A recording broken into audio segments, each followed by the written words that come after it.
এইরকম dark circle আমরা কেউ চাই না, তাই না? আমরা সবাই চাই এইরকম টান টান একটা glass skin under eye look, যাকে না পাওয়া সম্ভব শুধুমাত্র আই ক্রিম ব্যবহার করে।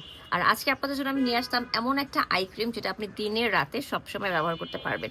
এই আই ক্রিমটাতে রয়েছে নিয়াসিনামাইড, হাইলোরনিক অ্যাসিড, আর সেন্টেলা এক্সট্র্যাক্ট, আরও অনেক কিছু, যা কিনা আমাদের চোখের নিচে যে আমাদের এই যে মানে যে জায়গাটা খুব নরম থাকে, এই ফিঙ্গারটা দিয়ে ইউজ করতে হবে আপনাকে, মাস্ট। অন্য কোনো ফিঙ্গার ইউজ করলে ওখানে প্রেশার পড়বে।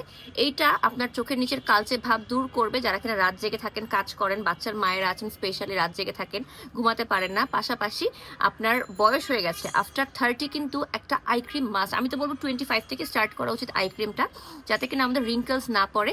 সেন্টেলা এক্সট্র্যাক্ট আপনার এই জায়গাটাকে একদম একটা সুদিং রাখবে। নিয়াসিনামাইড এবং হাইলোরনিক অ্যাসিড আপনার এই চোখের চারপাশটাকে টান টান রাখবে, চোখের নিচের পিগমেন্টেশনটা দূর করবে। এবং চাইলে আপনি একটা স্মাইল লাইনেও লাগাতে পারেন। আমার যেটা লেফট ওভার থাকে সেটা আমি স্মাইল লাইনে লাগাই দিই, যাতে কিনা স্মাইল লাইনটা একদম টান টান থাকে।